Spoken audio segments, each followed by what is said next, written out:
بھائیو دوستوں بزرگوں،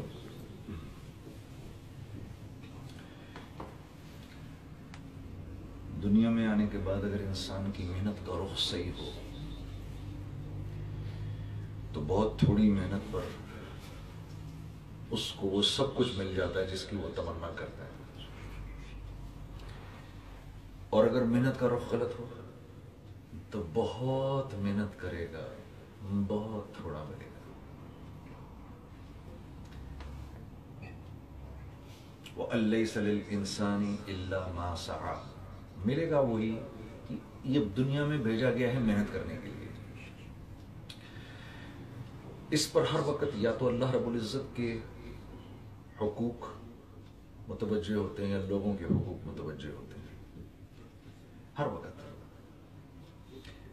مسجد میں داخل ہوئے ہیں، اگر فرض کرو یہ بھائی دروازے کے پاس بیٹھے ہیں، مسجد میں کوئی داخل ہو رہا ہے، ان پر ایک دم اس بھائی کا یہ حق متوجہ ہو گیا کہ یہ ذرا سے ادھر ہو کے اس کو اندر آنے کی جگہ دے دے، فوراً اللہ کے بندوں کا حق متوجہ ہو گیا ان کے اوپر۔ کوئی بھائی اندر داخل ہوتا ہے، اگر نماز نہیں پڑھ رہے، قرآن نہیں پڑھ رہے اور اس نے سلام کیا تو فوراً اس کے سلام کا جواب دینا حق متوجہ ہو جاتا ہے۔ جمعے کے دن مسجد میں آ کے نماز پڑھنا اللہ کا حق متوجہ ہو گیا، دن میں 5 دفعہ اللہ کا حق متوجہ ہو گیا۔ آنکھ صحیح دیکھے اللہ کا حق متوجہ ہے، کان صحیح سنے اللہ کا حق متوجہ ہے۔ تو دنیا کے اندر یہ یا لوگوں کے حقوق پورے کر رہا ہوتا ہے یا اللہ کے حقوق پورے کر رہا ہوتا ہے۔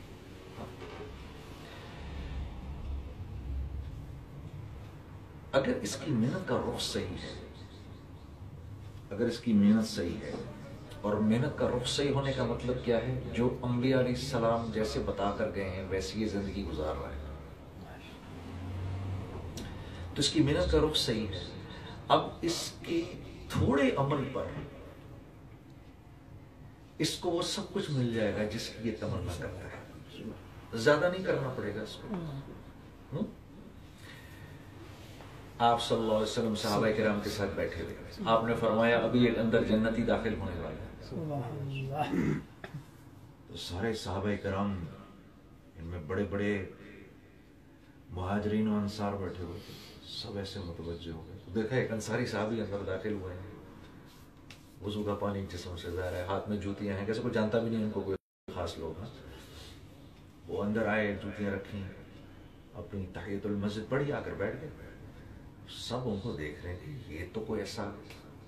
اگلے دن پھر یہ ہوا، آپ نے فرمایا جنتی داخل ہو رہے ہیں مسجد میں، پھر سارے حیران ہوئے، 3 دفعہ ایسے ہوا۔ تو انہی صحابہ کرام میں سیدنا عمر بن العاص کے بیٹے بھی تھے عبداللہ۔ اچھا، ان کا معمول کیا تھا کہ بڑے سخت جان تھے وہ، تو وہ کیا کرتے تھے کہ دن بھر روزہ رکھتے تھے اور رات بھر تہجد میں کھڑے رہتے تھے، سبحان اللہ، بڑی مشقت کی زندگی گزارتے تھے۔ تو انہیں خیال آیا کہ اللہ کے نبی نے یہ بشارت تو مجھے نہیں دی، واللہ عالم یہ کیا کرتے ہوں گے ایسا۔ تو جب یہ تیسری دفعہ مسجد سے باہر نکلے تو ان کے پیچھے باہر نکل گئے اور کہا کہ چچا جان، میں ابا سے تھوڑی سی ناراضگی ہو گئی ہے، گھر چھوڑا ہے، اگر آپ کی اجازت ہو تو میں آپ کے گھر رہ لوں۔ ہاں ہاں بیٹا آؤ، آ جاؤ آ جاؤ، لے گئے گھر۔ تو لے گئے، رات کو جب سوئے تو عبداللہ جب سوئے تو کمبل کو ہلکا سا سرکا کے دیکھا تو وہ بزرگوار جو تھے انہوں نے رات کو جو سونے کی دعا ہوتی ہے وہ پڑھی اور سو گئے۔ تو صبح کو اور پوری رات گزار دی، یہاں تک کہ اذانیں ہوئی اور اذانوں پر اٹھے، کوئی ایسی تہجد بھی نہیں پڑھی۔ بڑے حیران ہوئے، کہا کہ اف، ان کا حضرت کا تو کوئی بہت دن میں کوئی ایسا خاص عمل ہوگا، دن میں بھی ساتھ رہے، دن میں کوئی نہیں، اگلے دن پھر یہی ہوا۔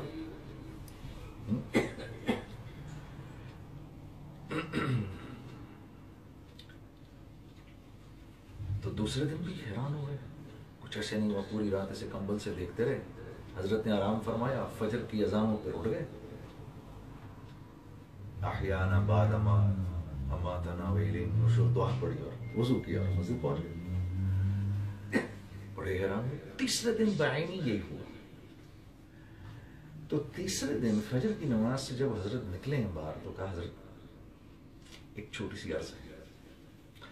آپ کو اندازہ نہیں, آپ 3 دفعہ مسجد میں داخل ہوئے اور تینوں دفعہ اللہ کے نبی نے آپ کے داخلے سے پہلے یہ بات فرمائی, مسجد میں جنتی داخل ہونے والا ہے. میرا ابا سے کوئی جھگڑا نہیں تھا, میں تو دیکھنا چاہتا تھا کہ یہ جنتی ہونے کی بشارت آپ کو کیوں ملی, ایسا کون سا عمل ہے آپ کا.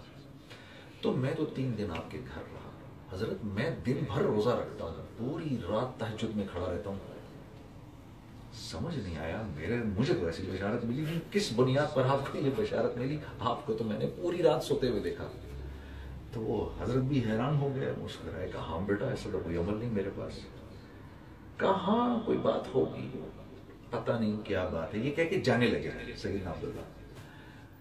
تو ان بزرگ صحابی نے کہا بیٹا ادھر آؤ, بات سنو, ادھر آؤ. ایک عمل میرے پاس ایسا ہے جس سے میں اللہ سے بہت بڑا حسن ظن رکھتا ہوں, اور وہ عمل یہ ہے بیٹا, رات کو سونے سے پہلے ہر ایک کو معاف کر کے سوتا ہوں. صحیح محنت کا رخ. تو ان کے منہ سے ایک دم بے ساختہ نکلا اللہ اکبر کا. حضرت بس یہی وہ عمل ہے آپ کا, یہی وہ عمل ہے کہ یہ ہم نہیں کر سکتے یا ہم نہ کر سکے اب تک. تو میں نے عرض کی نا کہ اگر محنت کا رخ صحیح ہے, مولوی یوسف صاحب کی بات آپ سے عرض کر رہا ہوں کہ اگر محنت کا رخ صحیح ہے تو بہت تھوڑا ہی کرنا پڑے گا, زیادہ نہیں کرنا پڑے گا. مجھے یاد ہے شروع کے دنوں میں مولوی ترجمانی صاحب نے ایک دفعہ مجھے یہ بات کہی تھی, وہ مجھے آج تک یاد ہے. فرمانے لگے نبی کریم صلی اللہ علیہ وسلم کی نماز اتنی زیادہ نہیں تھی. فجر کی 2 سنتیں 2 فرض, اشراق پڑھا کرتے تھے, چاشت کبھی پڑھتے تھے کبھی نہیں پڑھتے تھے. ظہر کی 4 سنت 4 فرض 2 سنت پڑھی, اس کے بعد نفل کبھی پڑھے کبھی نہیں پڑھے. عصر کی سنتیں کبھی پڑھی کبھی نہیں پڑھی. لیکن ایک بشارت مجھے یاد آ رہی ہے کہ آپ نے فرمایا جس کو جو عصر کی سنتیں پڑھے اللہ اس پر رحم کرے. یا یہ غالباً اس طرح ہے کہ جو عصر کی سنتیں پڑھتا ہے اللہ اس پر رحم کرتا ہے. او کما قال, ایسے ہی ہے بالکل.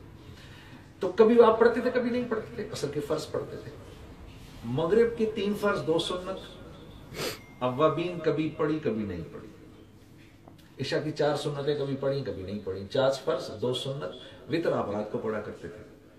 اور انبیاء علیہ الصلوۃ والسلام پر تہجد فرض ہوتی ہے, تہجد کی آپ نماز پڑھا کرتے تھے, وہ لمبی پڑھا کرتے تھے.